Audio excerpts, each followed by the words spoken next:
Biology एक ऐसा subject है जो हर नीट एस्पिरेंट का फेवरेट है और यही बायोलॉजी आपके नीट एग्जाम में 50% वेटेज भी कवर करती है। लेकिन मेरे बच्चों, नीट में आपको जो सिलेक्शन दिलाती है ना, वो ये बायोलॉजी ही दिलाती है। फिजिक्स केमिस्ट्री आपको रैंक दिलाते हैं, लेकिन बिना सिलेक्शन पक्का किए आप रैंक की तरफ सोच सकते हो क्या?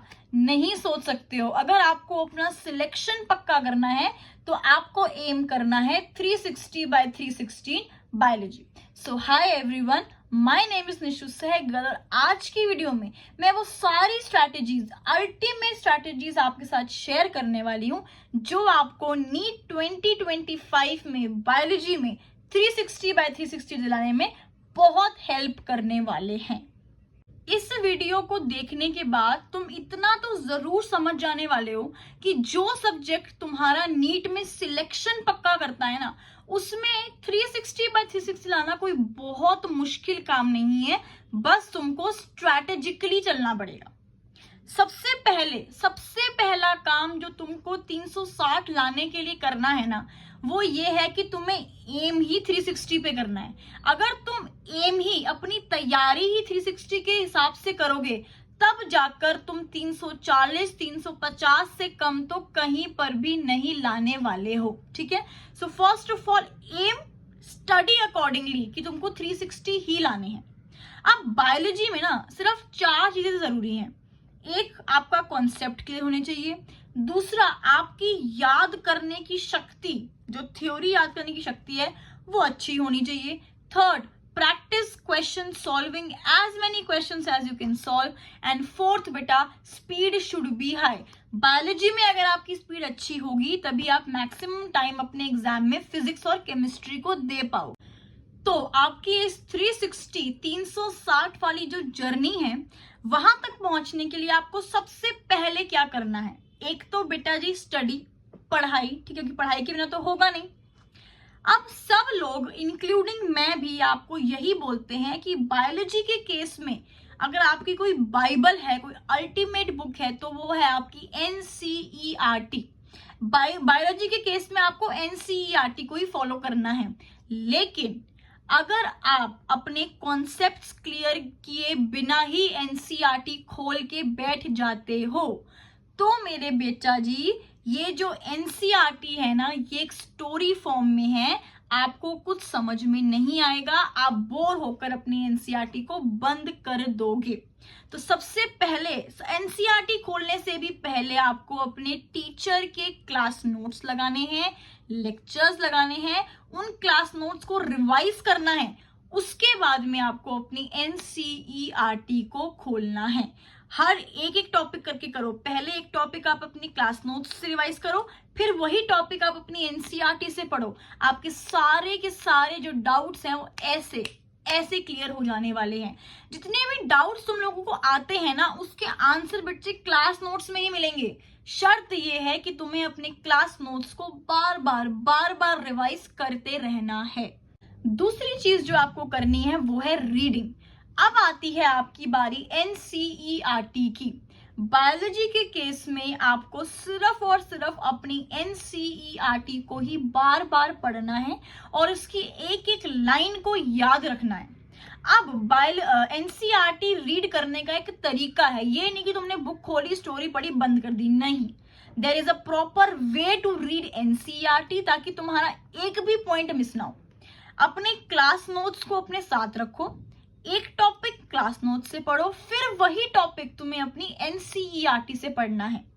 अगर तुम्हें ऐसा लगता है कि कोई बुलेट पॉइंट तुम्हारे नोट्स में मिस हो गया है, तो अपनी एनसीईआरटी में ही उसको हाईलाइट भी तुम्हें करना है।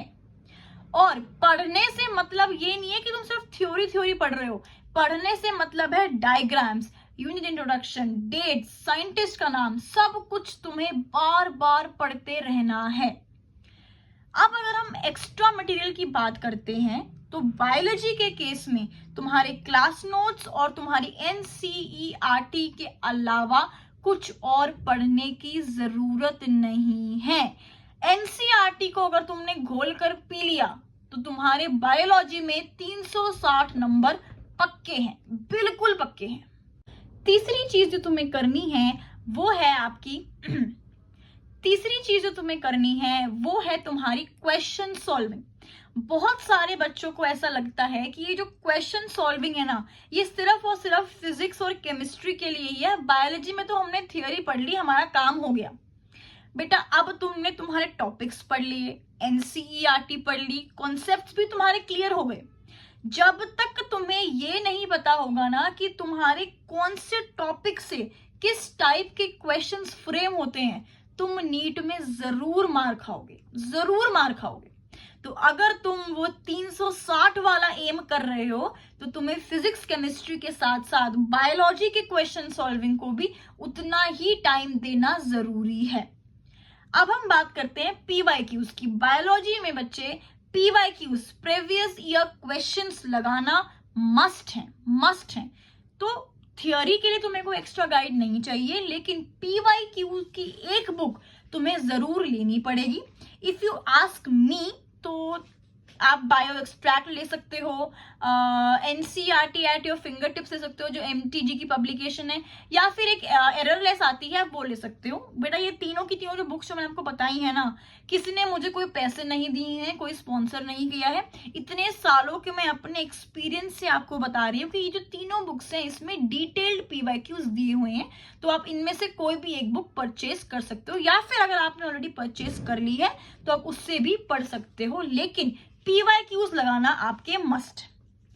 एक चीज और, क्या होता है कभी कभी कुछ टॉपिक्स में से कुछ पीवाईक्यूज ऐसे होते हैं जो आपकी एनसीईआरटी से थोड़ा सा बाहर चले जाते हैं, तो उन पीवाईक्यूज को स्किप नहीं करना है। मान लो आपको एक ऐसा पीवाईक्यू मिला जो आपका गैमेटोजेनेसिस से है, ठीक है। आप गैमेटोजेनेसिस के टॉपिक के सामने ही उस पीवाईक्यू को लिख लो, ताकि जब आप एनसीईआरटी रिवाइज करने बैठोगे तो कहीं ना कहीं आपका वो वाला पीवाईक्यू भी साथ साथ रिवाइज होता चला जाएगा। बच्चे 360 लाना इतना आसान नहीं है कि सिर्फ एनसीईआरटी पढ़ ली। वो बच्चे चमकते हैं अलग जो लाते हैं 360 नंबर की, उन्होंने मेहनत करी होती है। छोटे छोटे पॉइंट्स हैं जो तुमको 360 और 360 स्क्रॉल करने में हेल्प करते हैं। चौथी चीज जो आपको करनी है वो है आपको मॉक टेस्ट। जितना आपने एक हफ्ते में पढ़ा, हफ्ते के एंड में आपको मॉक टेस्ट जरूर लगाने हैं। जितना भी आपने पढ़ा है उसको एनालाइज करने के लिए मॉक टेस्ट जरूर लगाने हैं। अब मॉक टेस्ट देने का ना एक फायदा और होता है कि तुम्हारी स्पीड ज्यादा बनती जाती है, ठीक है। नीट की जो 3 घंटे है ना, तुम 3 घंटे में से पूरा 1 घंटा भी बायोलॉजी को नहीं दे सकते हो, क्योंकि फिजिक्स केमिस्ट्री रह जाएगा फिर तुम्हारा। जितने तुम मॉक टेस्ट दोगे तुम्हारी स्पीड बनेगी, जितना जल्दी तुम बायोलॉजी खत्म करोगे उतना ज्यादा टाइम तुम फिजिक्स केमिस्ट्री को दे पाओगे अपने नीट एग्जाम में, ठीक है। अब तुमने टेस्ट देने के बाद ना वो टेस्ट को भूल नहीं जाना है। टेस्ट देने के बाद तुम्हें करना है सेल्फ एनालिसिस। कौन से ऐसे क्वेश्चन हैं जो तुमसे गलत हुए हैं, उन क्वेश्चंस को एक कॉपी में लिखना है, बार बार रिवाइज करना है। जितनी बार तुम रिवाइज करोगे ना बच्चे, फिर तुम वो गलती दोबारा से नहीं करोगे। मैं दोबारा बोल रही हूँ, यही कुछ टिटबिट्स होते हैं जो एक 360 वाले बच्चे को ना अलग करते हैं बाकी भीड़ से। तो तुम भी ये छोटे छोटे काम कर लोगे ना तो तुम भी 360 नंबर आसानी से ला पाओगे, ठीक है। अब मैंने प्रॉमिस किया था कि मैं वीडियो के एंड में आपको 2 ऐसी टिप्स बताऊंगी कि भाई मेमोराइज कैसे करें एनसीईआरटी को। कोई छोटी बुक तो है नहीं एनसीईआरटी, 11th क्लास की भी 12th क्लास की भी। तो 2 बेटा ट्राइड एंड टेस्टेड मेथड्स मैं आपको बताऊंगी जिससे आप अपनी एनसीईआरटी को मेमोराइज कर सकते हो। सबसे पहला है बेटा फिंगर टिप रीडिंग मेथड। अपनी हाथ की फिंगर टिप से आपको अपनी एनसीईआरटी की एक एक लाइन को पढ़ना है। जब तुम ऐसे पढ़ते हो ना तो तुम अपनी कंसंट्रेशन लूज कभी भी नहीं करते हो। तो एक तो हो गया आपका finger tip reading method. Second है बेटा हेडिंग रिकॉल मेथड। जी हाँ, अपने हाथों से नोट्स बनाओ। बायोलॉजी के केस में तुम जितना ज्यादा लिखोगे उतना ज्यादा तुम्हारे दिमाग में जाएगा। ये नहीं कि भाई पीडीएफ से पढ़ लिया, ये नहीं भाई छपे छपाए नोट से पढ़ लिया, नहीं। अपने हाथ से क्लास के दौरान जितने तुम नोट्स बनाओगे उतना ज्यादा तुम इसको याद कर पाओगे। तो एनसीईआरटी को याद रखने के सिर्फ 2 तरीके, एक है फिंगर टिप से एक एक लाइन पढ़ना, दूसरा है अपने हाथों से ही नोट्स बनाना। आज से लेके अपने नीट एग्जाम तक तुम्हें अपनी एनसीईआरटी को बार बार रिवाइज करते रहना है। 8 बार 9 बार जितनी बार भी करो, एनसीईआरटी को पढ़ते रहना है, ठीक है।